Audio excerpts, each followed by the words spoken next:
So tonight we're going to review the best whiskey under 20 bucks. So somebody in the group asked me, what drinks better than Evan Williams Black Label for 20 bucks? So we've done our best to get a collection of those together, and we're going to check them out. Stick around.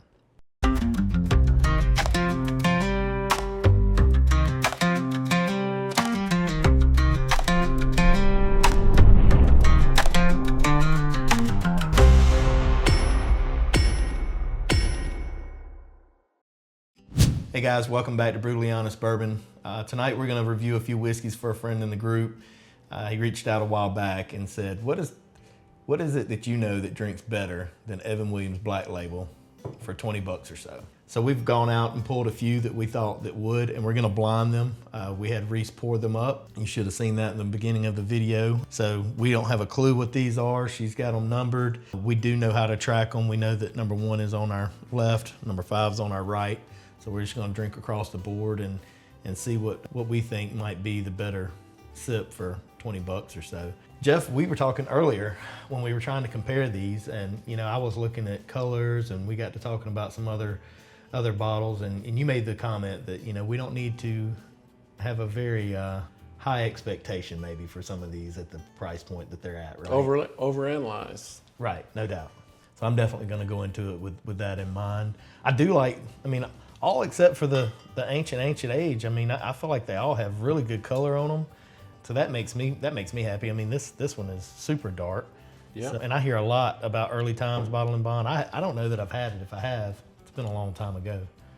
Need to locate us a black label. I saw that when I was looking the prices up. I saw black top. So what's the story with the black top? I don't know that. That's the old batch, back before the distillery got sold. Yeah. Okay. Well, I'll probably have to find that secondary, huh?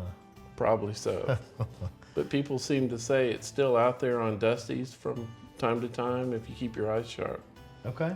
You go into one of those backcountry stores, they might have it on the shelf. Well, I'll definitely be keeping my eye out. So it's a black top. Yeah. Okay. All right. Well, I guess so we don't keep the video too long, we'll go ahead and get into it, man, and we'll run across these. And I don't know how you want to do it. You want to nose every one of them? You want to nose and sip and go to the next? How would you like to do it?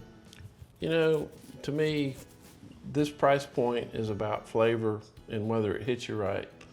It's not going to be about a lot of depth. It's not going to be about a lot of complexity. The finish probably isn't going to be real long. We're not looking for those characters that we look for in expensive, high-end, better whiskey.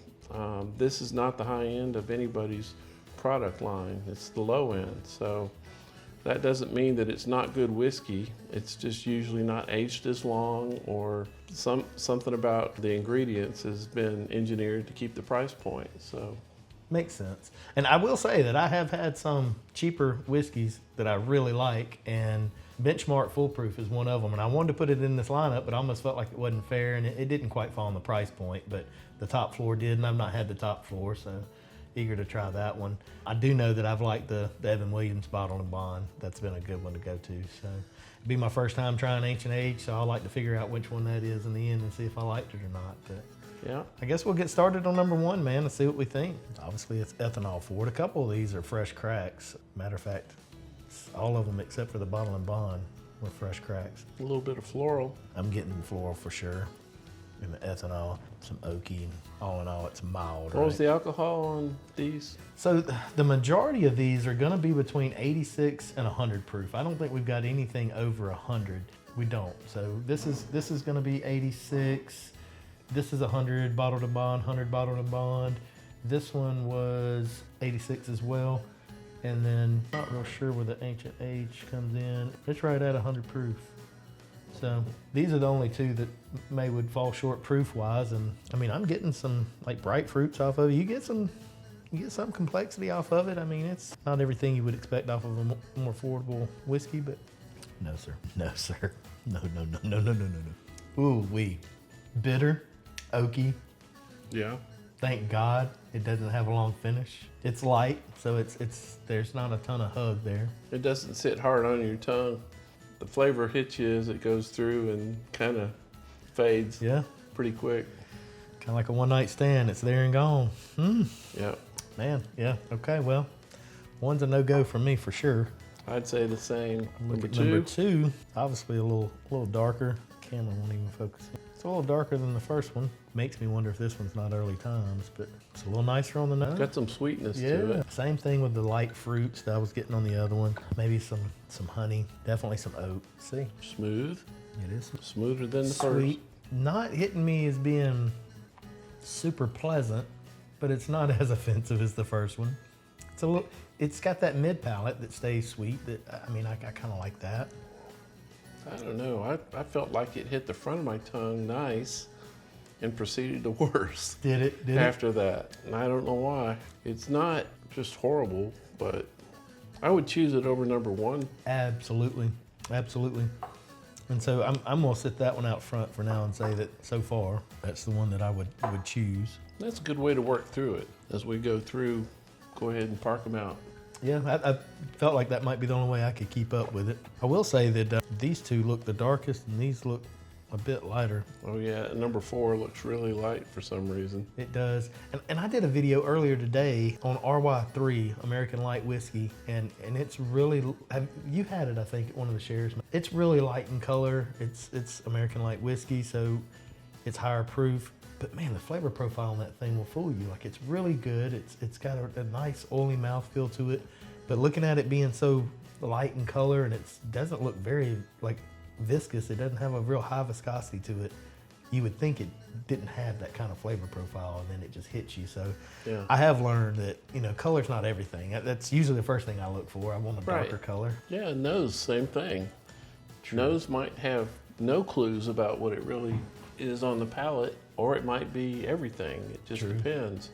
But they're all characteristics that you're weighing. No doubt. All right, so number 3, it's definitely lighter. Sweet. Pick up some lemon. Lemon or lemon zest, whatever they say. So it's definitely some type of citrus to it, and it's sweet. It's not as sweet as that second one, but yeah, I'm not picking up creamy in the nose. No, light fruit, like you're saying, some type of citrus, maybe lemon.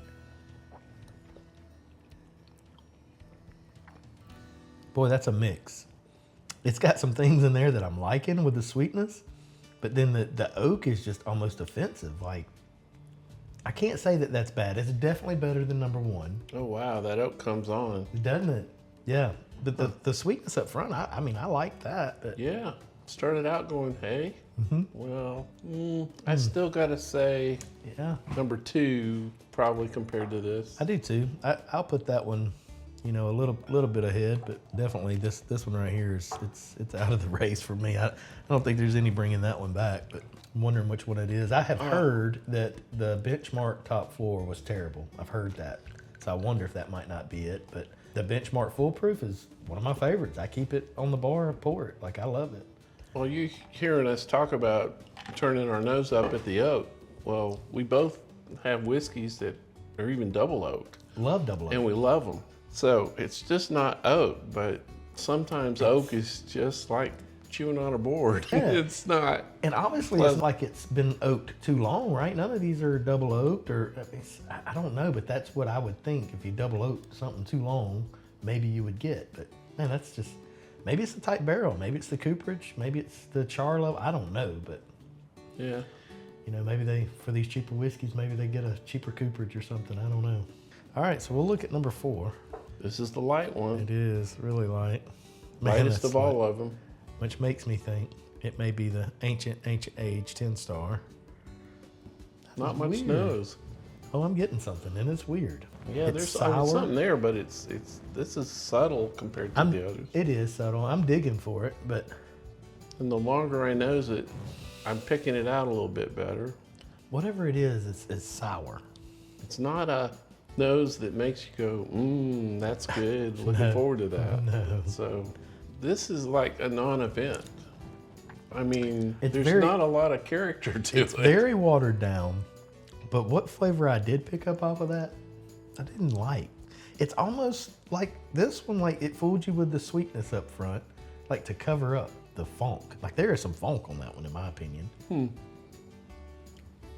But I'm giving it to you. Like you got to dig for it because it's almost, I wouldn't say water, but it's almost like a weak sweet tea. It really is. Or unsweet tea for that matter. There's nothing to recommend that to me. If I put that in a cocktail, you're like, where'd it go? Yeah, you'd cover that up in a heartbeat with anything, for sure. Yeah. Man, all right, well, down to the last one, and it's lighter as well. But not as light. Right. So that's a decent nose. So far, at least, first impressions is the nose is the best of all these so far. I agree. Like, I don't want to say that it's got that depth of body. It doesn't, but it's got some kind of like savory type flavors that I like. And I've got something too that I want to try with you. We don't have to do it tonight, but Randy Sullivan has a aroma kit that I bought. I think it has 40 or 50 different aromas in there. So little bottles of liquid, and so it tells you what number it is. Chocolate's number 2, you pull 2, and okay, that's chocolate. Some of them I didn't get the scent. It didn't really match up for me. Yeah, like the tobacco didn't smell like the tobacco that I'm used to smelling in a whiskey.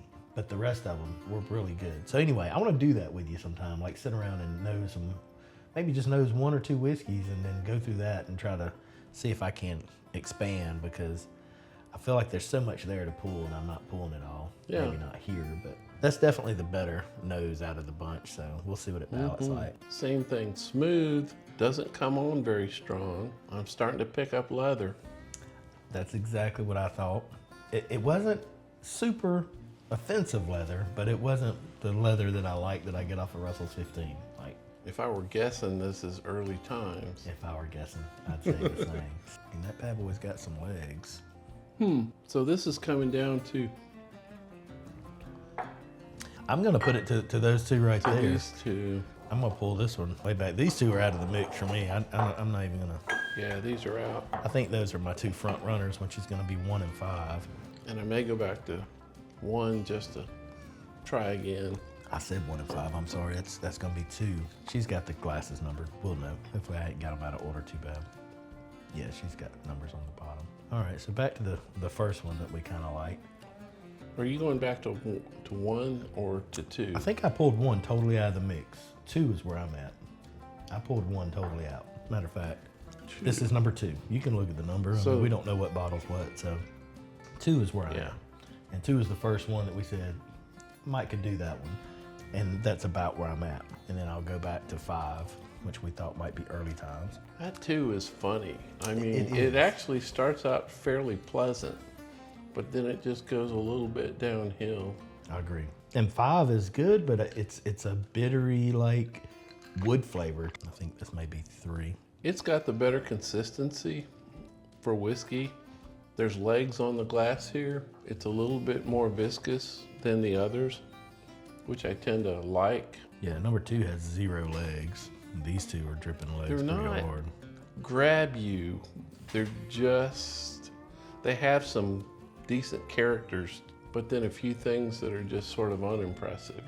So, and that's kind of what I guess I was expecting. Go back to number 1. I might sit that one ahead of this one. Here's the thing about number 1 for me. It's got an okay flavor. It doesn't go south after I sip it. Which one? Number 1. Really? That was the first one I was like, negative. Maybe I should have went back to it. Yeah, it's number 1. It doesn't have anything really about it though that's distinctive. It's just, it's there, it's consistent. It's not a bad flavor and it doesn't go to a bad flavor. I'm gonna disagree with you on that one, Jeff. Ooh, that one's rough for me. Ooh. Still liking that number 5 is my preference of everything. I put number 3 out there, but it was number 5. I put number 3 out front. Number 3 is gonna be mine. Yeah, and I'm gonna stick with number 5. It would be my preference of all these pours. Number 5 would be? Yeah. Okay, well, let's see what we got here. So that's number 2. I don't remember where we put number 2 eventually. We had it up front there for a minute, remember? Yeah. I did. That's the one. The ancient age is Second. number 4. We kicked it out. Let's see here. So this is 2, 4. Number 5 is the Evan Williams. Well, There you go, buddy. go, Sydney. Your answer is that there isn't anything that outdrinks Evan Williams for the price. That's shocking to me.